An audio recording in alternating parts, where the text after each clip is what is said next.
Notes वगैरह पढ़ने से पहले हम लोग एक पॉइंटर लिस्ट तैयार कर लेते हैं which will act as your notes. This is going from my reference book and you will get it as well as in your PDF. तो आप मेक श्योर दैट आपको जब भी कोई पीडीएफ मिलती है तो आप मेरे जो टेक्स्ट बुक का जो मैं आपको पेज भेज रही हूँ और जो पीडीएफ है आप एक बार दोनों टैली कर ले, दोनों को पढ़ ले अच्छे से. फिर आगे जाके जितने क्वेश्चन आंसर्स जो मैं भेजती हूँ इन द वर्कशीट वो सारे आपको लिखने हैं इन अ सेपरेट बुक. ठीक है. तो पहले हम थोड़ा सा नोट्स तैयार कर लेते हैं, पॉइंटर्स जिसे मैं बोल रही हूँ. अब देखिए क्वेश्चन ऐसी आती है first of all that what are the various sources of the water. ठीक है. फ्रेश वाटर सिस्टम के कितने सोर्सेज है. तो पहले हम उनकी लिस्ट बना लेते हैं कि भाई various sources of water.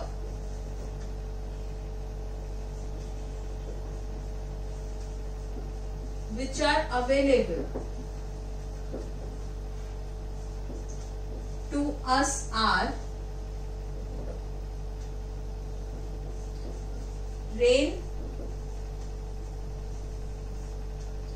river, lakes, ponds, wells, oceans and seventh is glaciers. So glacier क्या होता है. You might be having the question. अब ग्लेशियर वो चीज है लाइक इट्स अ माउंटेन. जैसे एसिटिक एसिड होता है, विनेगर जिसमें से बनता है, तो वो जो एसिटिक एसिड होता है उसका एक ग्लेशियर होता है, ऐसा पहाड़ होता है. जैसे ही टेम्परेचर डाउन जाता है ये मेल्ट होने लगता है, तो ये जो एसिटिक एसिड है अपने प्योर फॉर्म में, ग्लेशियर फॉर्म में हमें मिलने लगता है. ठीक है. तो उसे हम बोलते हैं glacial acetic acid. That's the purest form of the acetic acid.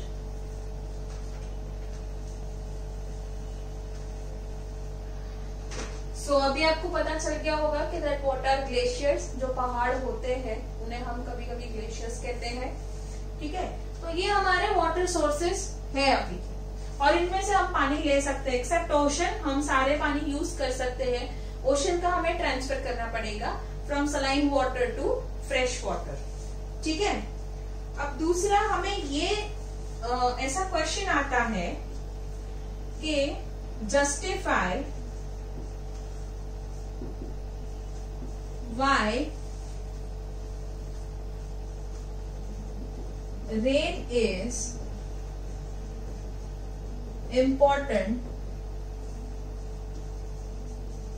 source of water. So justify why rainfall is important source of water.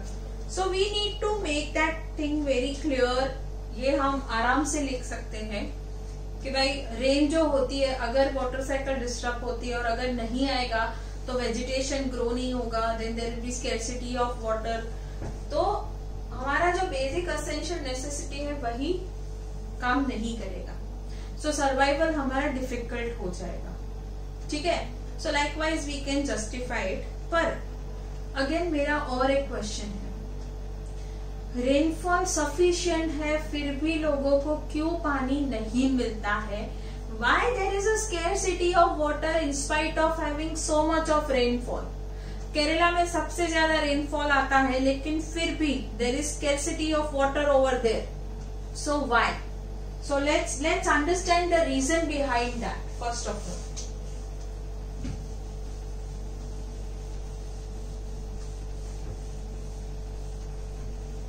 So the first reason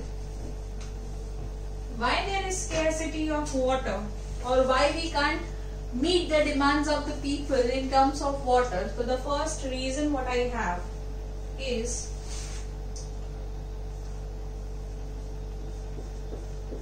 our population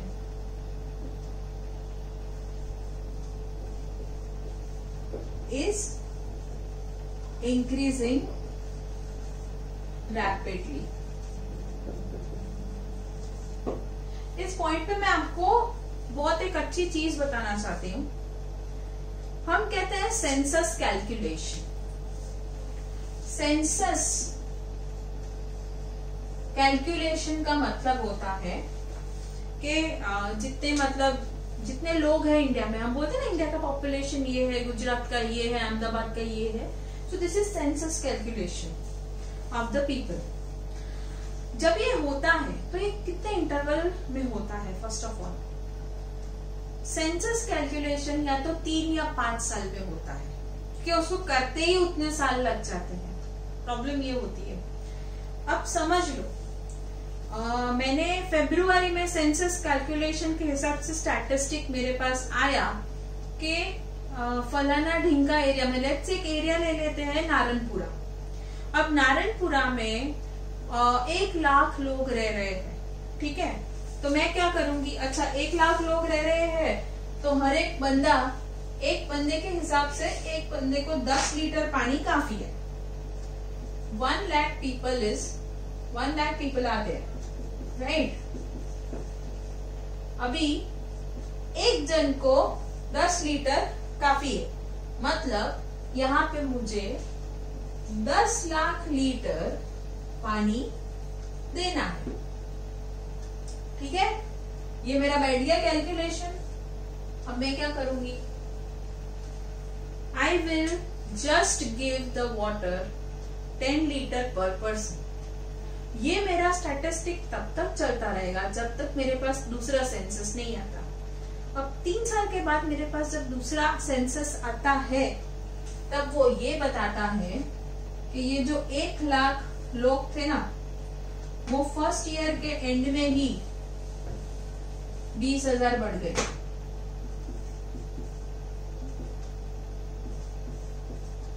ठीक है, 1 लाख लोग थे, फर्स्ट ईयर में ही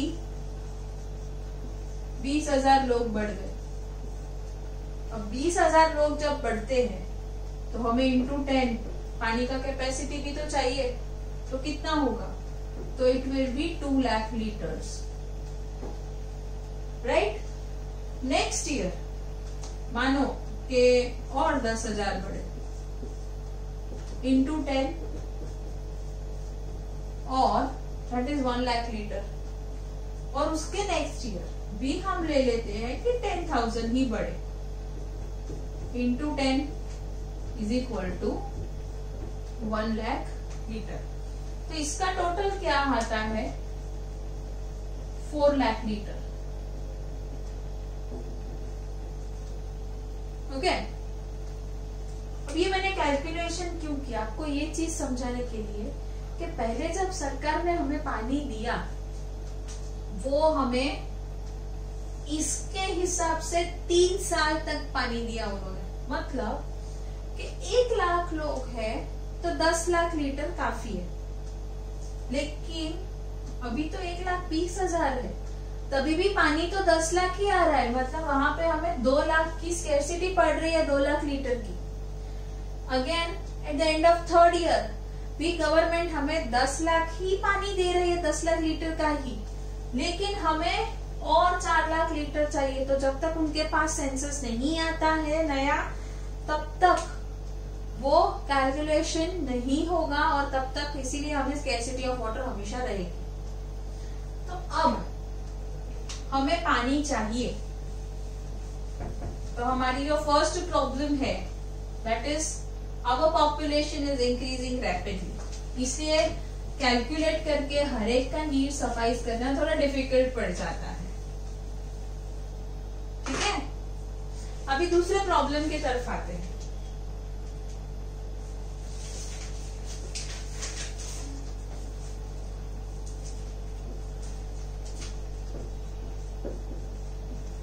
Due to lack of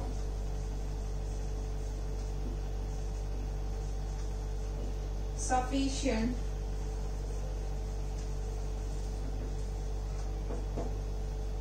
vegetation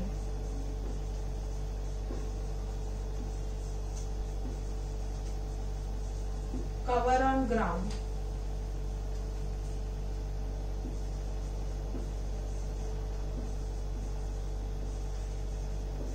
only little rain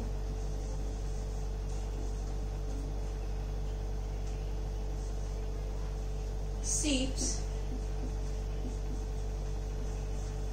into the ground and gets stored as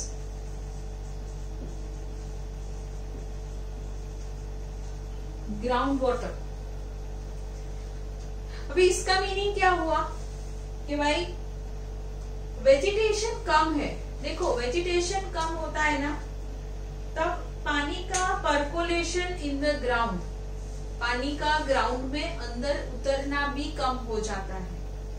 ठीक है, अब ये अगर कम हो गया तो प्रॉब्लम क्या आएगी कि ग्राउंड वाटर, मतलब कहीं पे आप अगर देखोगे कि कई सारे फ्लैट्स में, कई सारे बंगलोज में बोरवेल पानी को यूज करते हैं। बोरवेल मतलब आप ग्राउंड में डिग करो और उधर से पानी मिलेगा। ठीक है, तो वो पानी कहाँ से जाता है? Through this vegetation. अगर वेजिटेशन नहीं होगा तो वो लैंड पे आपको बहुत अंदर तक खोदना पड़ेगा, तब जाके पानी बाहर निकलेगा, तब तक नहीं निकलेगा। सो कहने का मतलब है अगर वेजिटेशन कवर हमने कम किया, इसीलिए कहते हैं कि grow more trees. It's not just for oxygen but even it's for the percolation of the water in the ground, तभी पानी अंदर उतर पाएगा। चलिए अब बात करते हैं हमारे थर्ड पॉइंट की। डोंट वरी, आपने अगर नहीं लिखा है तो ये सारी चीज आपको पीडीएफ में आ जाएगी, तो आप पीडीएफ में से लिख सकते हो इसको।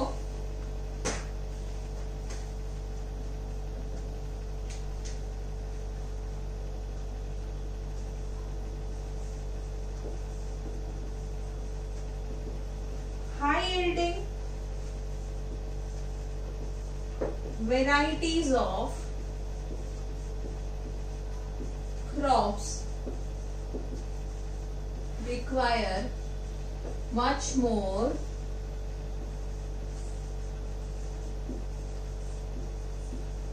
water for irrigation। समझ लो, हाई यील्डिंग क्रॉप्स मतलब पहले तो क्या, तो जब भी आप किसी का हार्वेस्ट करते हो तो उसमें से फट से क्रॉप ग्रो हो जाए। ठीक है, उसका लाइफ साइकिल छोटा हो, जैसे आज किया 45 दिन में क्रॉप हाथ में। कई क्रॉप्स ऐसे होते हैं जिनको 2 महीने लगते हैं ग्रो करने में, कई को कई साल लग जाते हैं। जैसे मैं आपको एक सिंपल एग्जांपल देती हूँ स्पिनच का। ठीक है, अब जो स्पिनच होता है ना, स्पिनच का ग्रोइंग पीरियड है 45 डेज का, लेकिन let me tell you one thing, spinach को बहुत सारा पानी चाहिए ग्रो करने के लिए। स्पिनच फट से ग्रो हो जाएगा, बहुत अच्छा खिलेगा, लेकिन वो उतना ही जल्दी मुरझा भी जाएगा। तो अब इन सारे चीज को ना, ये सारे क्रॉप्स को बहुत ही ध्यान भी चाहिए, बहुत सारा पानी भी चाहिए। तो ये भी एक प्रॉब्लम है। हम ऐसा कर सकते हैं कि हम आधा स्पिनच ग्रो करें और अल्टरनेटिवली कोई दूसरा क्रॉप ले ले, तो वाटर का बैलेंस भी एक मेंटेन हो जाएगा। ठीक है, अब हम लेते हैं हमारा फोर्थ पॉइंट, जो आता है डिस्चार्ज का।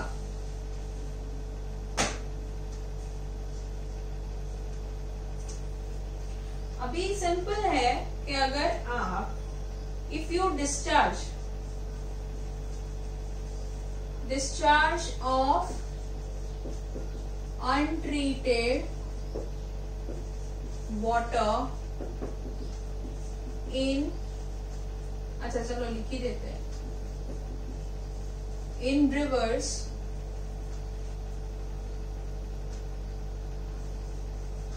and lakes by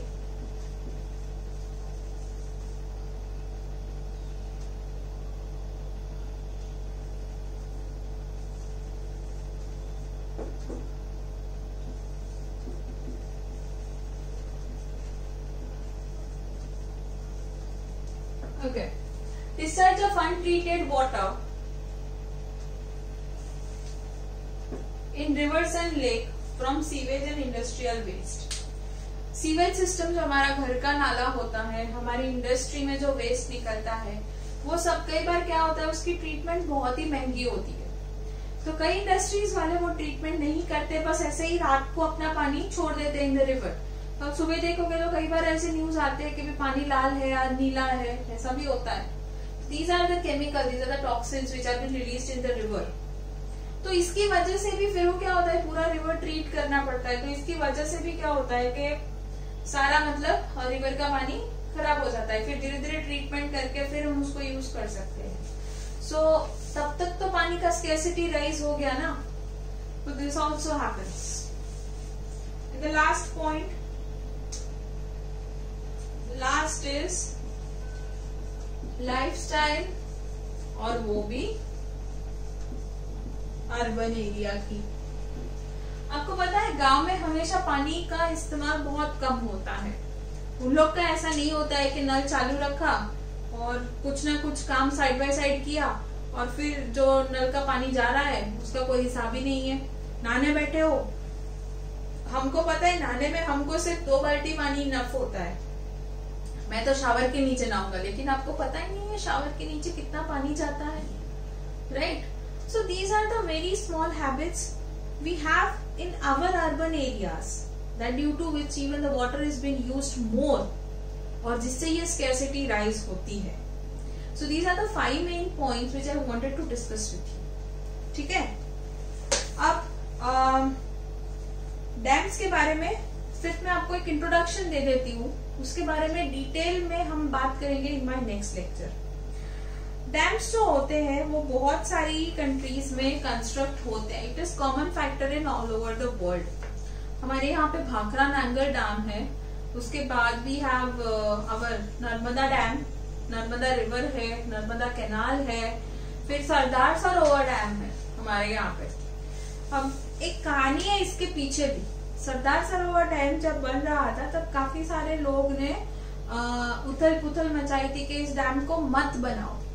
the only reason for them was कि अगर आपने ये डैम बनाया तो जो उधर रहने वाले हैं वो कहाँ जाएंगे, इसके लिए वो डैम नहीं बनाने दे रहे थे। लेकिन फिर इश्यू को सॉर्ट आउट किया गया गवर्नमेंट, और वो केस 2-3 साल चला भी सही, 2-3 साल वो डैम नहीं आगे बना, और फिर जाके फाइनली वो डैम बना थोड़े टाइम के बाद। और फिर वो जो वहां पे लोग थे उनको रिहैबिलिटेट किया गया। रिहैबिलिटेट मतलब कि जो जगह जैसी वो रह रहे हैं उनको वैसी दूसरी जगह दी गई। सो वैसे ही करके गवर्नमेंट ने अपनी यहाँ पे डैम बनाया which is quite useful for irrigation. जो वहां लोग रह रहे हैं, अपार्ट फ्रॉम दैट वहां जो डेली एक्टिविटीज हो रही है उसमें भी वो काफी यूजफुल होता है। सो डैम्स कई बार हमें लगता है कि why this development is necessary, पर जब बात आती है डैम्स कंस्ट्रक्ट करने की, कैनाल बनाने की, तब उन प्रोजेक्ट को बहुत प्रमोट किया जाता है ताकि काफी सारे गांव आज भी ऐसे हैं जहाँ पे पानी नहीं पहुंच रहा है। वो लोग बस एक बाल्टी पानी में अपना जिंदगी गुजार रहे हैं। Yes, there are villages, so वहां पे भी पानी पहुंच पाए। And you can't mould a river over there, so you need some another water storage entity which are dams. So dear students, here I end my lecture, and next time when we meet we will discuss more about these dams, and we will also discuss about how the rain water harvesting can be done. Apart from that, I am repeating it again, जो भी PDF में worksheet में I am specifically mentioning in my worksheet जो भी questions आए हैं please उनको एक बार आप अपनी बुक में लिख लीजिए और लर्न भी कर लीजिए। ठीक है? Thank you so much for today.